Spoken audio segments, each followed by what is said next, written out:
guys, welcome back to the channel. Winter Wolf is over here. King Z is over there. And we're going to talk Scream 7. I guess it's that time. It's been 30 years in the making. A big return to form for some people in the eyes of some. Big box office return. Equivocally, can't deny it. Made some bank. We were just talking a minute ago, some rough sales figures. Looks like the movie's set for 100 million worldwide, which makes it the highest horror movie opening in like 25 years since like Hannibal, which is crazy to me. It's the highest. It broke Paranormal Activity 3's record for Warner Brothers or Paramount or whoever put this out. I don't remember which one.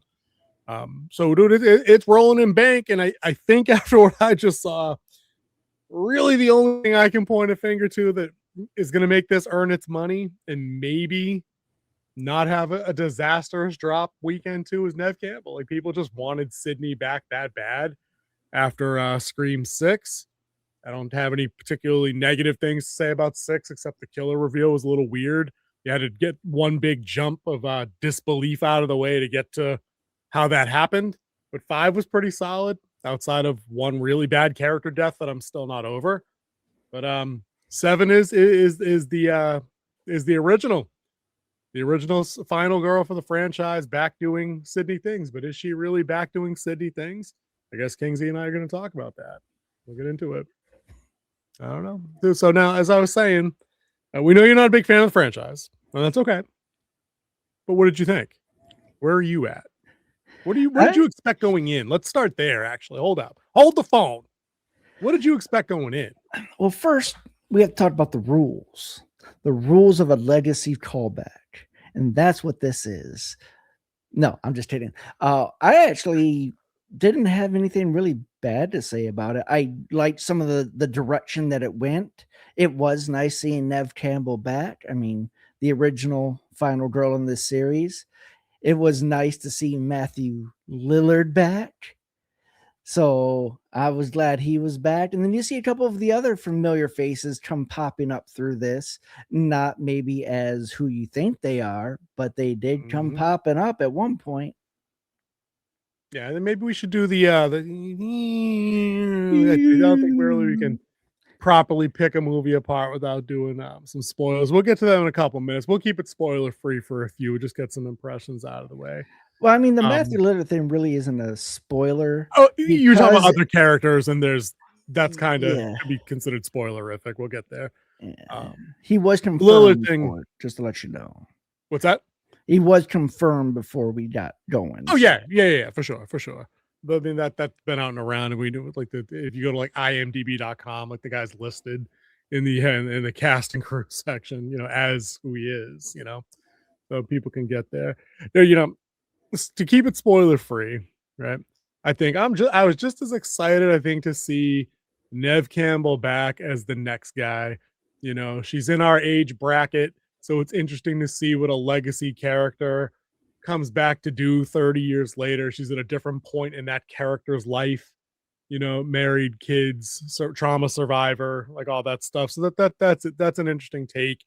I don't think they pushed it to like the comical degree that they did that same thing. They gave Jamie Lee Curtis's treatment the same, Laurie Strode the same treatment in Halloween, as the gun-toting, survivalist, doomsday prepping version of Laurie Strode in the new trilogy that just came out. It didn't quite get to cartoonish levels. She's a business owner, nice house, married, kids, is hyper aware, carries a gun. Nice to see the gun in the glove box. I'm always down for that.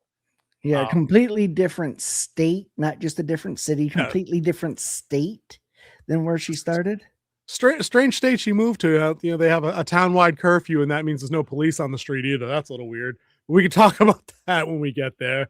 In that Act 3, I thought that was a little interesting. Cast and crew. Any standouts for you? If you want to just do like performance flower handout or anything like that. I think her daughter did all right. As a teenager, wanting to know more, want to know where her mother's coming from and different things, and like the best part is like her whole mother's life is in books and TV and movies, so she can't really say I never did that when I was your age. Right. But was it the truth? And that was some of the better they always flirt with meta in this series. It's kind of their thing, and that was certainly one level of it. Another level of it is the nostalgia thing. That's another good level there. Another level of meta that they did was I felt like they kind of wanted to walk back like Scream 5 and 6 at all. Like the entire point of this movie was there isn't a Woodsboro situation without Sidney Prescott. Like I think one of the characters even said it explicitly. It was one of the twins when they were doing the rules section. This isn't about Woodsboro, or this isn't about the previous murders. It's about you Yeah. specifically. It's your movie. So I think there's those different little commentary bits there you could definitely pull apart. But I thought the daughter wanting to know more about mom, did that really happen? And mom being like, I was trying to keep her safe from that. I wanted better for her. I didn't want her to be involved in the rigmarole. I wanted her to be safe. And then it's not like you never are. But they did okay with that stuff. And that actress is pretty good. Isabella May, my stepdaughter was telling me, is in some other stuff that she's familiar with, like outside of our circles. She And she's reminded pretty me good. of a young Jennifer Lawrence, like acting I could see wise, that. voice wise, look I could see that. wise. It really like a Yeah. young Jennifer Lawrence. I could see that for sure. She was pretty good there. Nev Campbell, always good.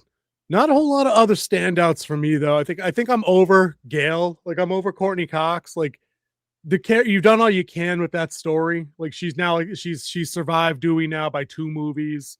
She essentially fulfills the same function in this.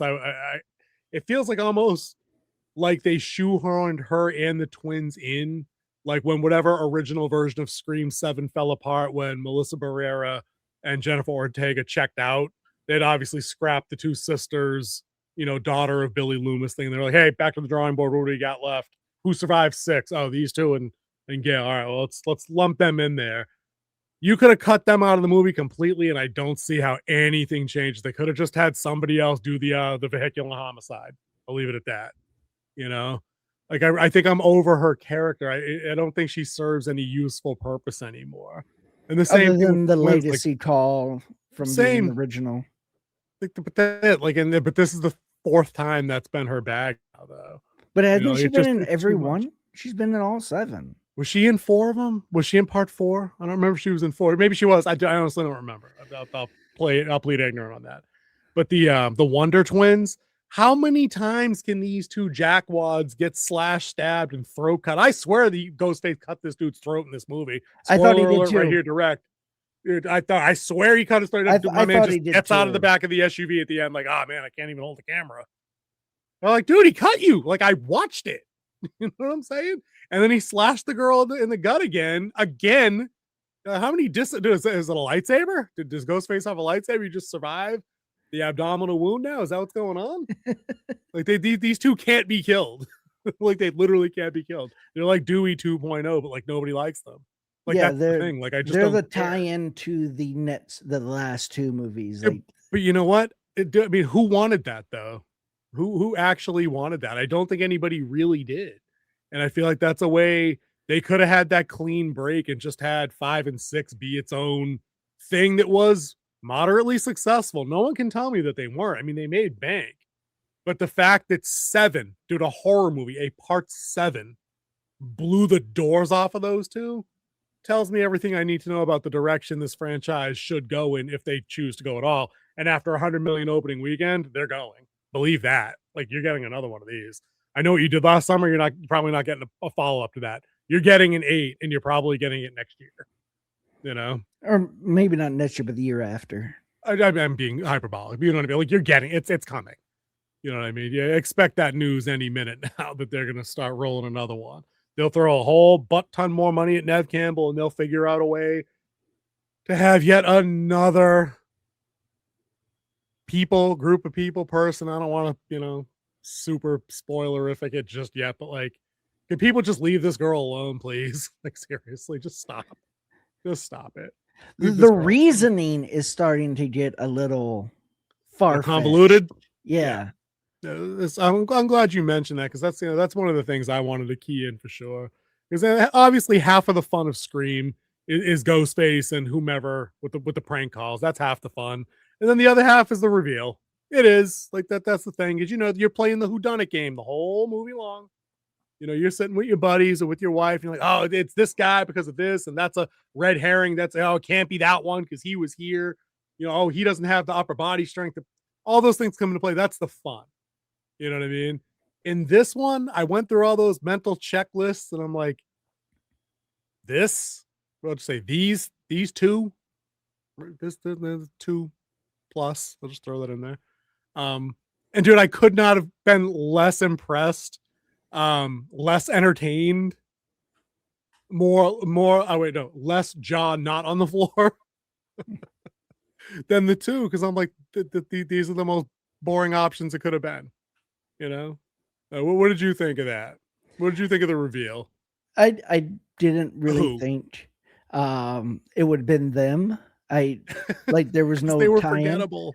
Yeah. Completely. Go ahead, Now, continue, please. Going into studying movies and stuff like that, I knew they got too big of an actress just to play the mom next door, so that had to play into I like something. her too, by the way. I do like her, by the way. She's funny. Yeah, She's in other stuff. She's good. Yeah, Anna Pitch Camp, I think Perfect. her name is. Yep. She's in some stuff. She's on the episode of The League that I love. But anyway. Yeah. Mm-hmm. But then the guy, the other person who is the killer, and then a third person. Yeah. No.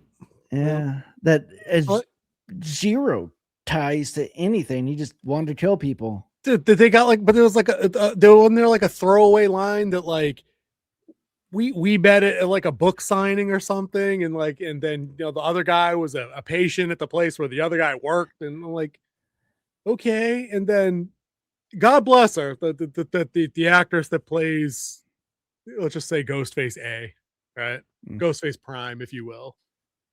Did that reveal Scooby-Doo monologue not feel like it was like 15 minutes long? Like, dude, this chick just kept talking and talking and talking. Well, God bless her, she hammed it up. She hammed it up. They had to give time for the eventual escape. The monologue. We've heard it all. They syndromed it. Dude, that is, dude, the monologue was so long to set up the escape that when Scary Movie 2 comes out in a few years, they're gonna parody that escape scene with like everybody checking their watches, like, is he still cutting or loose? It was that long. At one point, I leaned over my stepdaughter. I was like, I would have shot this broad 4 minutes ago just because she won't shut up. I'd risk shooting at my kid to make sure this chick shuts up, because it was just weird, dude. It's convoluted, but I stripped it down, right? And I wanted to get your take on this part. The motivation itself for Ghostface Prime, right? I've heard people say is kind of dumb. I disagree. I think at its simple core, an obsessive person who's a trauma victim / survivor that idolizes Sidney Prescott for what she perceives as having gone through similar things, who then walks out, that's pretty good fuel for a nutbag to like take personal and want to, maybe take you down a peg and hurt you. So at its core, I didn't think it was a bad idea, but literally this character shows up in 2 scenes, 15 minutes into the movie, and then fucks off for an hour and a half. Surprise! Like, no through line, no talking about how much they enjoyed the book Sydney wrote about being a trauma survivor, no hints that, that they had bonded over a shared trauma or anything useful. It's just like, no, it's like a random, we picked you out of a hat and this is your story, your reason for being. And I'm like, nope, don't like it. Didn't like it. But what do you think of the core idea of her personality profile driving that kind of story beat? I thought it was all right. When you're playing with obsessed people, they're going to have obsessed storylines. I mean, look at the guy who shot Reagan. He did it to impress Jodie Foster. Right. Person you'd never met. Yeah. A lot of these other people who stalk people, like they're so obsessed that they have to be part of their life, some shape, some fashion. What's her name? Selena, the leader of her fan club, murdered her. Gomez. Yeah. No, not Selena Gomez, Selena.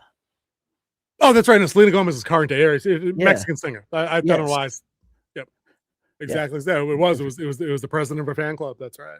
Yeah, that killed her Mhm. because Yep. she fired her because she found out that she was embezzling money. But instead of being Yep. apart from her, she Yep. wanted to take her from the world because if she can't have her, no one can.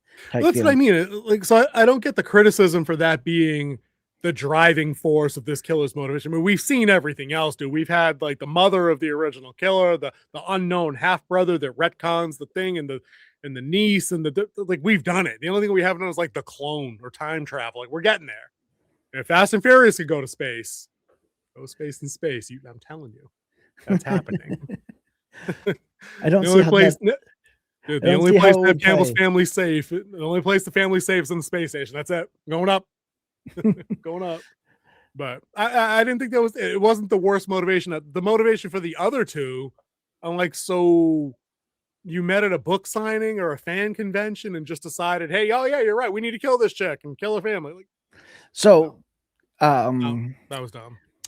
the Punani could be a good motivator Mhm. for the one, Could have and been, then could have been. and then him having a power over the other guy who wants to kill again because he's a psycho. Yeah, but That could have been the other motive, did he just to be able to escape or kill again. was he released? Like what? Like there was so much in the way of logistics that don't add up in this movie to get people to where they needed to be, good guys and bad. You know, I think that was one of the most frustrating parts is there was never any sense of this could happen like this without major weird shit happening in multiple places. Yeah. You know, you get away with one of those things. You can't get like five of them. And I feel like there was a half dozen at the very least. You know, it's like it was bizarre. Yeah, overall, I still think it's a top tier film because of the franchise and having the legacy character come back. Also, the other thing I really enjoyed about this movie is that they broke away from the standard story. One, yeah, I like the part at the beginning, even though it turned out to be a red herring at the very beginning. Yeah. He's like, I'm not hiding this time. And they do the video call. I Yeah. Yeah. think that was a good twist. And then them at the bar and they're like, stop with the rules. I thought we already talked about that. So they stopped all the rules and That was moving kind of on. funny, but they broke them out anyway in their own way. You know, we're like, all right, that's totally not the obvious thing that the obvious guy would say. Not at all. And then the other one said something. So that they took the spotlight off of it, but they definitely still utilized the mechanic. It It was wasn't definitely more still in play. it wasn't more of the rules, it's more of who the suspect is. True. True. It They was definitely tried more to of shunt away. a who is that? Pedro from Agatha Christie. Oh, I can't say the name. I know who you mean. Yep. The detective, her famous 12-book series, detective Yeah. area. Uh, The hell, don't we need to Detective know the name? Pedro. Cut. I can't say it, and you're terrible with names. I'll take your word for it. Yeah, it's Detective Pedro. Sure. Pedro. It's I'm not gonna P try. something Dro at the end. He's got an interesting first name. I wish I knew it because I'd go with that. Yeah. Um, yeah, But they did. it's They tried to change that. that type of mystery solving. Yeah. Well, they It's even called that out. They're like, we're going to put them all in a place and we're going to figure it out. Yep, You and know, they like got all the well, wrong suspects. right, It's right. not the usual. They got all the usual suspects, but none of them were the right suspects. And then killed them all in that Then, one scene. yep, killed them all. Dude, they went like straight Publishers Clearinghouse on that ass in that one scene. But even that scene, I said to myself, like every character, death or non-death here, is kind of dumb. Like the multiple opportunities you all had to leave this bar, didn't take them. Stupid.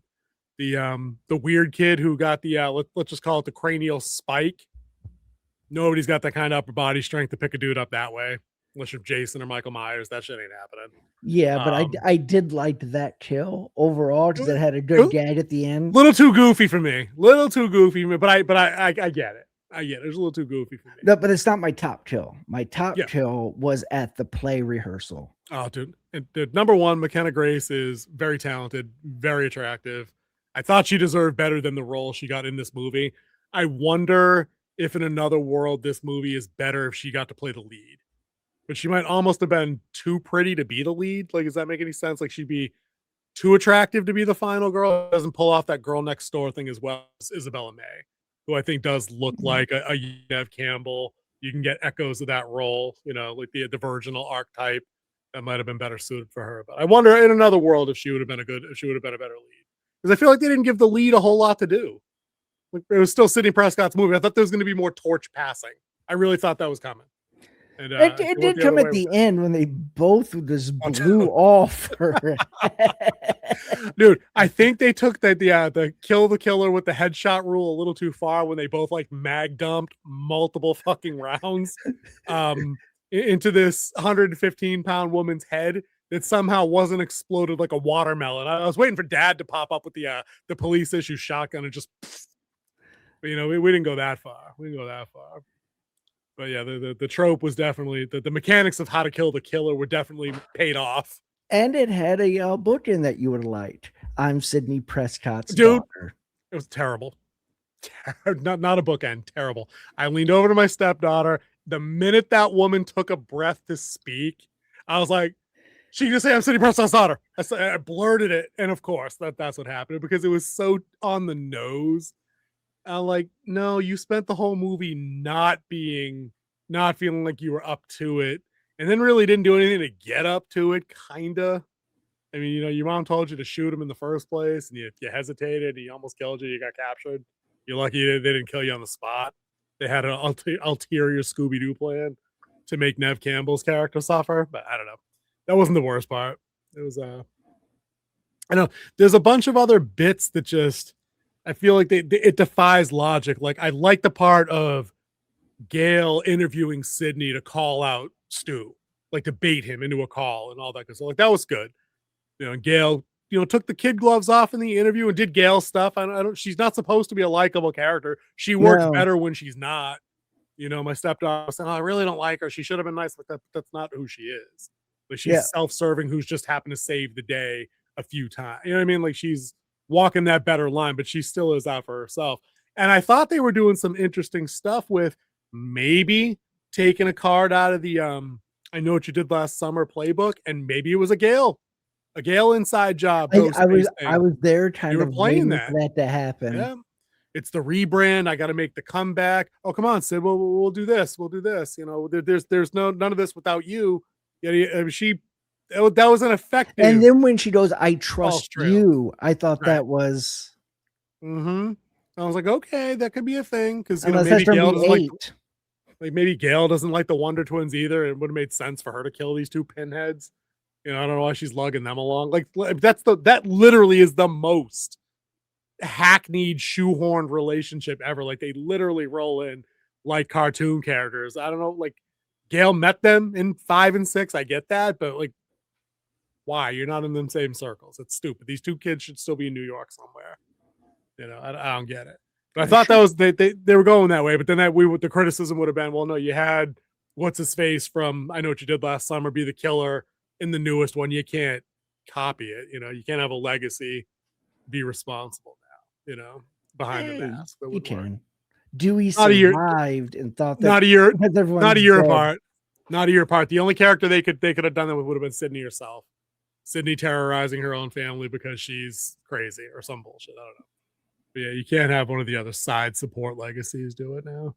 But no, the one scene that slayed me, dude, like legit, we're talking about logistics and people from A to B.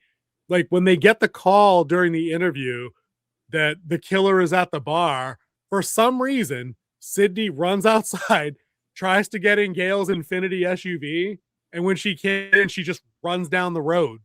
And I'm like, okay. It's a small town. Small town. Dude, a small town, Nev Campbell running top speed. It's still going to take her 7 minutes to run the mile to get there. Right? Whatever. Maybe she's in super shape. It's 6.5. I don't know. Right? Why don't you just wait the 15 seconds for Gail to come downstairs and open the car and go? Like, where did Gail go? Where did Gail go for 40 fucking minutes when she knew where everything was going to happen and not go after Sydney with her own guns, which we know Gail carries? Why? Coffee. Nope. Coffee. Yep.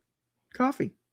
Yeah. So Sydney runs for an hour and a half to get halfway to the bar. She has to go out of the town because it has a curfew to get to the coffee and then come back. Well, maybe you run into the curfew. This segues beautifully, dovetails into my next complaint.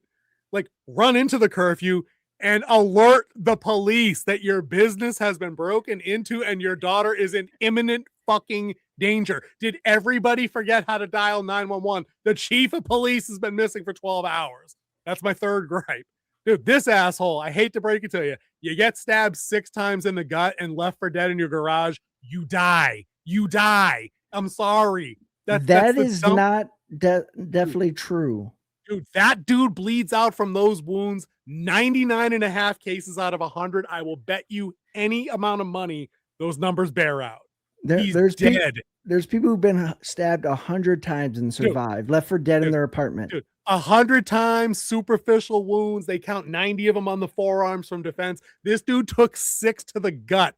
Abdominal aorta, anybody? That dude dies. Hands down. Dude, they put him in a trash bag and then dragged him out, and he still had the wherewithal to reach the fold out and cut it. Stop it. That dude's fucking dead. There's no way around that. No way around that at all. That's tough. All 3 of my things. He said that's one tough motherfucker. I'm like, yeah, I guess so. I guess so. He's like he's the Terminator all of a sudden. Right? Well, I mean, everyone is. No one takes fall damage in this. Dude, no fall damage. They're no selling spears and chair shots. I thought that was a decent little bit of fisticuffs they had though with the family fight with Ghostface C in the house. Like Dad was throwing, dude, that first kick, like he booted that dude. Like he got him good. And then he fell down the stairs, and I thought his neck was broke. And I'm like, oh, okay. Well, nobody cares. The daughter doesn't seem to give a shit that her dad's dead twice. I'm like, okay, nobody cares there. You know, and like, yeah, the logistics of all that mess I just belched, dude. It was just too much. It snowballed over time, and it made it so I was like, this is laughably stupid. And what slayed me about that is, dude, people applauding at the end of this movie in my theater, applauding. You know, like, is it for Neve Campbell? Because I guess, like, with the performance, it's not like she's going to win an Oscar for this. It was just nice to see the character back and respected and not dumped on like our legacy heroes. Like, that's cool. But they didn't dump on her. She did fine. No, I said they didn't. No, they didn't. Oh, like they usually do our legacy heroes. No, they brought her back and had her throw some hints and take some shots and tell her daughter how to shoot somebody through the wall. Shoot now. Like, it was pretty solid. I was like, she's gonna empty that mag though. I'm like, I'm trying to get a look at that mag. I'm like, I don't know. There might be 10 in there. I don't think it's a double stack. She got to go easy on that wall shooting. You don't get the hacks on. She didn't. Mm-hmm. She did though. The Ghostface just doesn't wear the bulletproof vest anymore. Like, that's not standard issue Ghostface gear. All right, I'd have. No, that he shit. did. He said she would have got me too if I wasn't prepared, and he had the bulletproof vest on. Oh, I might have checked my phone during that moment. I was already was that during the 15-minute diatribe? Yes, yes, it was. Yeah, I checked out a little bit, admittedly. I was like, I can't do it. I can't do it. The least, is that guy the least interesting character in any of these movies in 7 movies? Is he not the least? Come on. He reminds me of like the dude you forgot about who was in The Office. Oh, stop. Jordan? Yeah, just like the one he fired. He just doesn't exist anymore. It's like, where'd he go? He got fired, and then they reintroduced him 3 seasons later as a homeless guy in New York. Yeah, that's what happened. The only other thing, I just wanted to get your comparative between Scream 1 in particular in this movie. I did not like most of Tatum's friends because I feel like we did nothing with them at all. So I don't remember any of their names. The black girl's name was Chloe, I think, but I don't remember McKenna Grace's name. Anna. I don't remember the weird kid's name. Boyfriend's name was Ken or Ben. It was Ben, I think, and that's what I mean. Like, I remember all the character names from part 1 because we spent enough time for the story to get rolling before they start getting picked off one by one. Where you're like, oh, that's Randy. That's that's Stu, that's Billy, Tatum, like there's some people, and I don't feel like we got anything out of these kids except the play. And then once that was done, that group of characters was already half dead, and the remainder showed up at the bar scene later and all died at the bar, right? But even when we did, the boyfriend didn't die at the bar, but he did die later outside the bar down the block. I mean, he didn't get too far. Like, I feel like the 90s kids had rapport. They had some repartee. They had a back and forth. There was some rivalry that went on, but they kind of almost didn't like each other. Very edgy 90s kids, lots of burning on each other. And this group of kids was like, when they saw the theater director, that they planted him there to make it look like he was the nutbag a-hole. Yeah. I thought he was going to be the Henry Winkler first kill. is what I thought, and they didn't go that way. But like this group of kids, after she gets dunked on by him, they're all like super supportive and uplifting. And I'm like, is this the toxic positivity thing? Like nobody can throw a barb in there every now and again and take a shot. Yeah, And no like, one, kids don't take shots at each other anymore. because they're all pansies, dude. Sorry, guys. If you're under our core group of demographic, it's true. You guys are soft as shit. Softer than puppy poo. But that made you understand a vibe between that first group of kids. This group of kids they were largely forgettable and didn't really have anything to say. Like what's a defining trait of any of these kids? One was the creepy kid. Okay, I guess There the was nothing actor, special about Chloe the except that was actress her chick. bar. That was it was a dad's bar. She was the quirky one that everybody likes, so it totally couldn't be me. That's a very killer thing for you to say, Chloe. That was kind of funny when Mindy said that. I was like, yeah, that tracks. That's she should be it, you know. But like there was just nothing really to say. Like Randy's a memorable character, right? Like the rules of the horror movie. His little spastic fake Seth Green. He's like discount Seth Green, you know. Oh, like, he had Jamie a vibe. Kennedy. Jamie Kennedy. Oh, right. That character, that is Jamie Kennedy, looking like Seth Green, in my opinion. But he's playing a vibe. None of these kids had anything memorable. Like even the boyfriend, so clearly written to be creepy that it's an obvious, it's not going to be the boyfriend this time vibe, you know. And then he dies anyway, and I'm like, oh well, shocking, you know. I just feel like this story was a mess, and I think what it boils down to is we got the rise of Skywalker here, right? Like that they had an idea for a movie, for 3 movies with the other girls. It did not work out for reasons. So now what do we do? Oh, Nev Campbell will come back because now we have to offer her, what was the payday on this one? 15 mil. I think I heard 12. It was like a big number, much bigger than any other payday.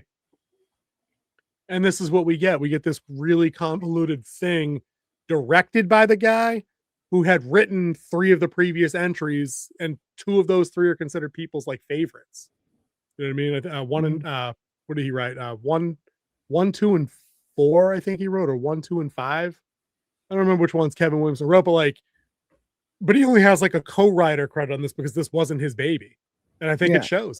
There was a lot of weaknesses in dialogue. I don't know if you want to talk about dialogue anywhere. I thought it was lacking, especially in the coffee house scene between Sydney and Ghostface A. I thought that was abysmally written. Abysmal. Oh, yeah, there wasn't really much in dialogue here, but I mean, if you really look at any of the screams, their dialogue's never really that strong after the first 2. After the first 2, the dialogue pretty much gets super cheesified. But once again, you have to go into this new era of writing, and you're writing second screen. So it kind of has to be.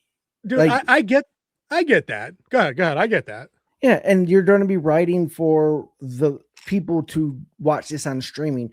People don't write movies unless Tom Cruise is in it for the big screen. They write it for the small screen at home with people on their second screen. Do you really think this was an example of second screen writing, though? Because I'm talking about not like, see, to me, second screen is we rehash things enough times that way you're hearing it for when you're not actually looking at the main screen. Like that's second screen writing. I think here it was more a case of they literally did the things like, dude, the Ghostface A actually said on 2 separate occasions, as you know. Like nobody says that shit in real life when they're talking about like how we talk back and forth. Dude, as you know, Kingsley, I started a new job last. Nope, that's just not how folks talk. But we do, as one does. We have the jokes. You know what I mean? Like we do that.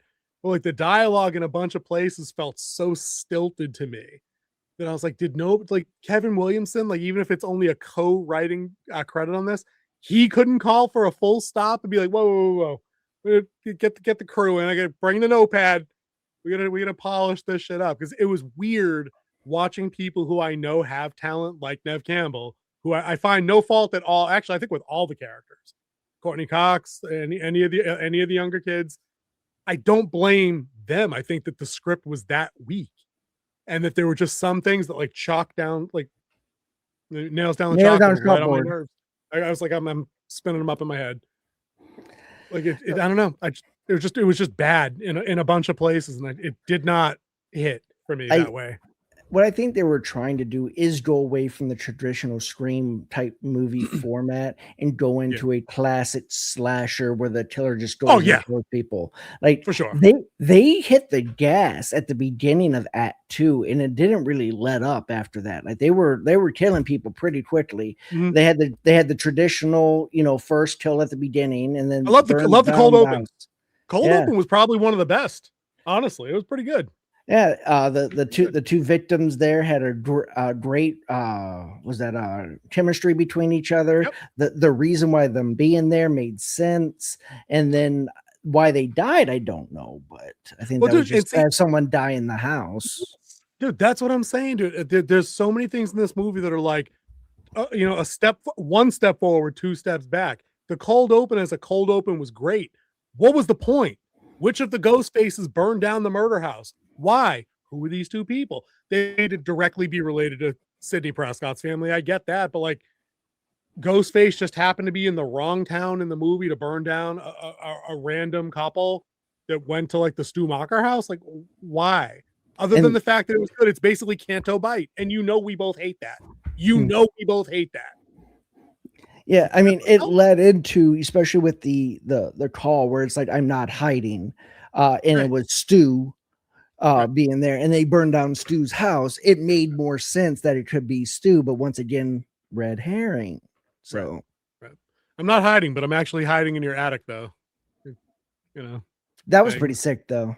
But I guessed that. I'm like, they didn't check But, the attic. They dude, never but checked the again, attic. dude, this is what I'm saying. Oh, we're gonna sweep the house and we're gonna check it out because bad shit's already happened. It's a 5-second sweep, and we're out, and nobody checked the attic. Fine, but then it's dawning on me: could we at least have had a throwaway line? Could we have had a one more scene between Nev? I keep swapping on my bad, between Sidney Prescott and the neighbor, where it's established that they are good friends. That way, I understand. Maybe she had the security code to the house that we actually see Nev Campbell and her husband use.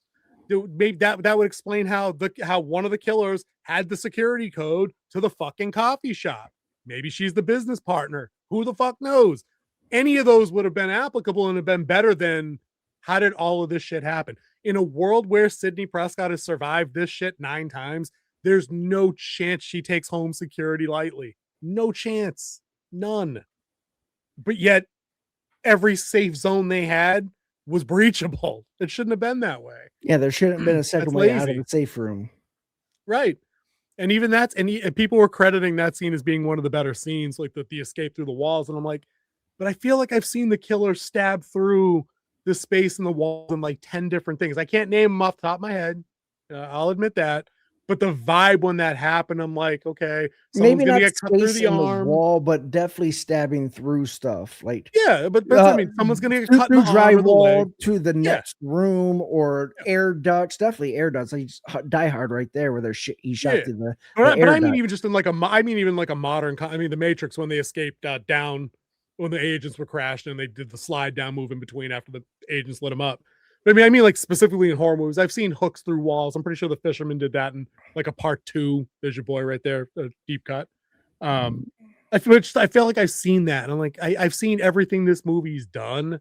I've seen it done with half of this cast of characters, and there's no good reason for any of this to happen because you haven't endeared me to the possibility when they did the killer reveal that any of this was likely to be, that that it's a betrayal story. I mean, it's typically a betrayal story when Sydney's involved, but Ghostface A coming out of nowhere being like, oh, it's because I read your book and it meant so much to me because it helped me get through my shit marriage, which I've told you, as you know. And then you just left like, well, I almost died like 6 times and I got 3 kids. Why do we have 3 kids? What was the point of that scene where we call Colorado or wherever? It was Denver. And like, there's 2 other kids with dad's mom elsewhere. Like, who cares? Like, what did that do? Was there a ghost face going to pop up in Denver? That'd have been some shit. Like a coordinated multi-state situation. That's crazy. That's the next one, because we've had 2 killers. We've had 2 killers a lot. The last 2 movies, 7 and 6. Now I've had 3 killers. Mm-hmm. Now we gotta up the game. We're gonna have a full cult of ghost faces. Nope, and Sydney has to be the sacrifice. Bigger. Whole city. Boulder, Denver, something. 2 million. And then it's going to lead right into The Purge. Dude, you know what that would look like though? That would look like that badass scene from the end of V for Vendetta, where it's just a wall, Ghostface masks. That'd be sick. They flirted with that in 4 and 5. They had all the Ghostface masks on the subway. That was probably one of the better scenes. I think that was 5. Yeah, that was Jenna Ortega's first movie, I think. That was pretty good. I'm like, okay, that's some terrifying shit. I can see that. But dude, whole cult of Scream, whole cult of Ghostface, that could work. We should work on that. Put a pin in that. The but there's just face. the cult of Ghostface. But my other pitch for 8 would be that they're making the reboot of the Stab movie. I think they did that. And they brought them on to consult. And actually, the actor who didn't get the role as Ghostface is now killing the people who are associated with the movie. Well, that would be the red herring, because that'd be the obvious guy. You know what I mean? Like that, and that guy would show up. Like, it wasn't me, Shank, and he gets it right through the back, and you're like, oh, and it was his agent the whole time. It was his agent. It was the guy in craft services that couldn't make it. Blah blah blah blah blah blah blah blah blah blah blah. Because I feel like, dude, they must have had a marker board with a configuration of like character ideas for who could be the killer, and they literally blindfolded an intern and had him throw 3 magnet darts at it. Like, oh, it's the guy at the hospital. Blink. Oh, fuck, it's the neighbor. Blink. Random serial killer. Blink. You know what I mean? That's what they did. You know, and so if they still had that board, the 4th to show up, I really was. I was waiting for the 4th to show up. Dude, hand to God, I thought the ending was going to be, you got Ghostface Prime and the Orderly. Right, because we already know there's 3 by that point, and random dude who they already ran the over tone of the movie at the car. half point, dude, which was like the best comedy beat ever. Yeah, I'm like, oh, movie's over, we're good. I was like, credits roll, like we're out. I thought we were gonna get to that scene at the end for the reveal. I thought Ghostface while this dude was talking, was just gonna fucking shoot him or shank him and just be like, whoa, tone shift, right? And then like 4th Ghostface would emerge. And it was going to be Gail. Honestly, I was waiting for that shoe to drop. I was like, where's she been? Where is she? Why hasn't she left the news station, jumped in the Pimpfinity, and rolled on in like she does? Because she doesn't need to, because it's her. Nope. Yeah. Just Ghostface Day. That's it. Coffee. You know what I mean? You put another little badass angle that could have been, like, imagine if this chick literally was just doing her monologue, Ghostface diatribe thing, and Sydney just pulled the second gun and just fucking brained her. Imagine that. Like mid-explode. Boom! And then fucking Carl's got brain all splat. Not Carl, other guy. Got brain all over him, tries to go for the slice on the daughter, but she's now freed herself. And then it comes down to him, and family gets together and beats his ass. Like, honestly, that might have been a better ending. Because we would be remiss in our duties of criticizing this movie. And I know you liked it, and I'm lukewarm at best and probably not even all the way there. The final fight in the garage. All right. We already know I don't think this dude survived the 6 stab wounds to the gut. All right. Let me tell you who doesn't have the wherewithal to fight after you've been stabbed in the thigh 8 times with a screwdriver and then run through the gut 4 more times with the screwdriver. Right. When that woman hit the ground, slumped up against the garage door, and mother and daughter exchanged a look that lasted all of 2 seconds, and they cut back, and this chick's already gone. Like, she's Batman. Like, she didn't even need the smoke pellet. She's just gone in the shadows. It's Assassin's Creed now. I'm like, how? You merely adopted the dog. Right, dude, exactly. Dude, now she's not Space Prime. Now she's Bane. Right? She just receded into the darkness, right? And I'm like, no, stop. It's fucking stupid. She said she did Pilates. I heard that by my stepdaughter. She's like, well, you know, she does work out. I'm like, I don't care. Stop it. But they wanted the mom and daughter shootout into the plastic wrap. And I'm like, but you could have just done that outside. Dude, Sydney has some knife skills too. Did you see her take those screwdrivers and get on her? She wasn't playing.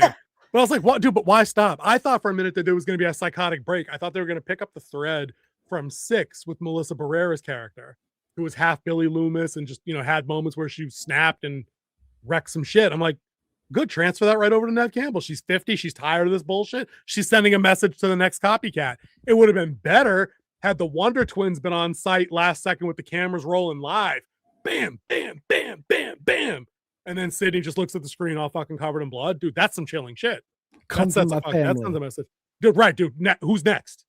Who it gonna be? Like, that would have been some shit. Nope. Nothing like that. Dude, she just dies in the garage. You know, like, okay. With like 17 gunshots to the face. But did that kill her? I mean, is that effective? Like, I'm not sure in this world. Like, it's a lightsaber to the gut or 17 shots to the face. It could be anything. I don't know.